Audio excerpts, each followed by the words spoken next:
Most student organizations require money to maintain a functioning group. Your organization's finances are the responsibility of your organization. We are here to help you figure out what's best for your particular group. As an organization, you have choices as to how you store those funds. These choices include student faculty accounts, bank accounts, and SUFAC accounts. Let's take a look at each of these options. Student faculty accounts are similar to savings accounts at any banking institution with a couple of key exceptions. First, it's located on campus and run through the cashier's office. Second, your account will be under the employee identification number of the university. Third, to access your money, an authorized member must request a check to be cut for the purchase to be made.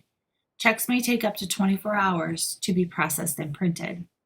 While this may seem a hassle, there are some benefits to this choice. You have an easily accessible location for you and future officers to get your funds. Also, the cashier's office helps groups when taxes must be taken out of your group's fundraising dollars. You can check out details about applying for a student faculty account on the Career and Leadership Development website under Organization Resources, or go directly to the UW-Whitewater Cashier's Office website. Student organization checking and savings accounts are very similar to personal accounts at any banking institution. Groups that choose this option may work with any bank or credit union, as long as the bank or credit union decides those who need access to the money have good enough credit. If you are considering this option, be aware that the initial applicant's Social Security number will forever be tied to that account, even after they've graduated and moved on. Some groups take this option one step further by using a third-party method where they hire a company to help manage their funds. If interested in this option, please see a staff member in Career and Leadership Development for more information. For both student faculty accounts as well as savings and checking accounts, please note the following. 1. We encourage you to have more than one name on the account. And 2. Store the basic information like the name of the bank, account number, and any related passwords in a secure but accessible location. One example of this would be in the Group Admin section of Connect under the Notes tab. SUF, segregated university fees, are a portion of the fees you pay to the university each semester. A small number of groups are eligible to apply for this money. To find out if your group is eligible, please see the information available on SUFAC's website. If you already have SUF funding, your organization has been assigned a 10-digit account number, typically called an org code. Each year, student orgs must go through training with Career and Leadership Development prior to your organization having access to those funds.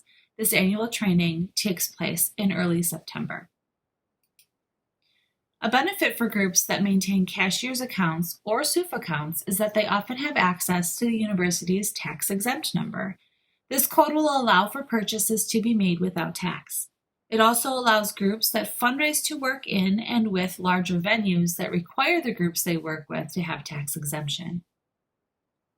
For other groups, you may have exemption through a national affiliation, or your alumni may have worked to gain exemption. Check your organization's records for this information. Eligible groups may also apply for exemption through the state of Wisconsin. For more information about this, visit the Wisconsin website listed here. Lastly, remember that paying your organization's debts is an important part of remaining in good standing as an organization. By not paying bills, your members not only risk legal issues, but you also risk the recognized status of your group.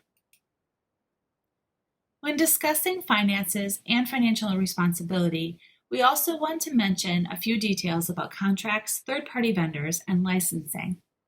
A contract is an agreement between two or more parties and can be verbal or in writing. We encourage student orgs, whenever possible, to have something in writing that relates to how and when a service is going to be provided. This service could be a speaker coming to campus, a coach working with your team for the season, or a service being provided such as renting a bus or a dunk tank for your fundraiser. A contract should be signed and only signed by someone who is eligible to, on behalf of the university. We encourage you to bring contracts in for us to review. We will review the contract to confirm that it's fair to both you and the artist, and then help you to get it signed on behalf of the university. Student organization officers and members are not eligible to sign contracts on behalf of their organization. because it is also seen as contracting on behalf of the university. A third-party vendor is somebody you would contract to bring to campus or to work with in order to reduce your liability. Most typically on campus, we see third-party vendors in relation to events where alcohol is served or where transportation is involved.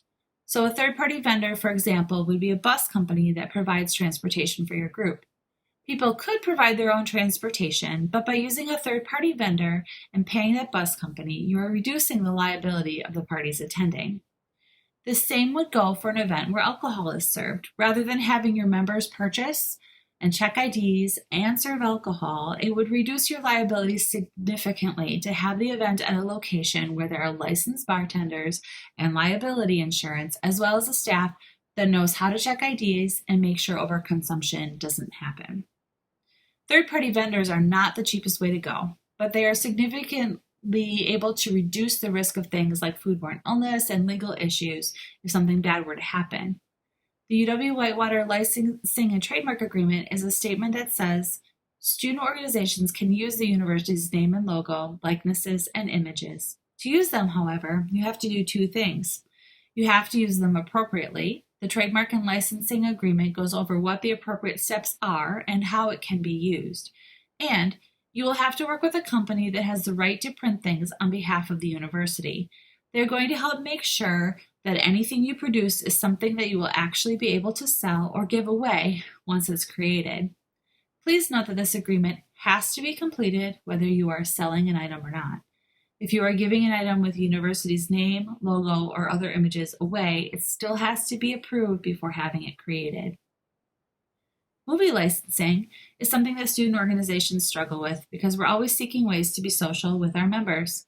It's important to know that most movie makers have sold the movie rights to companies like Swank Motion Pictures. Their business is to make money off of the use of the movies that they own. So some are independent and you'll find them directly by searching for them online, but many movies go through a few companies here in the United States and abroad.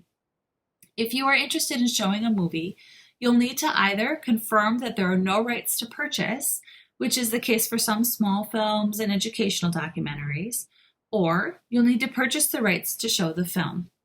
Whether you're charging admission fees or not, whether the showing is for a meeting, a social gathering, a fundraiser, or something larger, if you are showing the film in any public space, you're going to have those rights, and you'll want to talk to someone who can help you through the process. The best resource that you have on campus is the UC Entertainment staff. They're found in the University Center and works through the University Center Reservations Office. A big part of their job is to help students select and bring movies to campus. And they may be able to help you find a discount as part of their overall contracts that they have. At the very least, they'll be able to help you process how to go about purchasing the rights to showing a movie and bringing it to campus.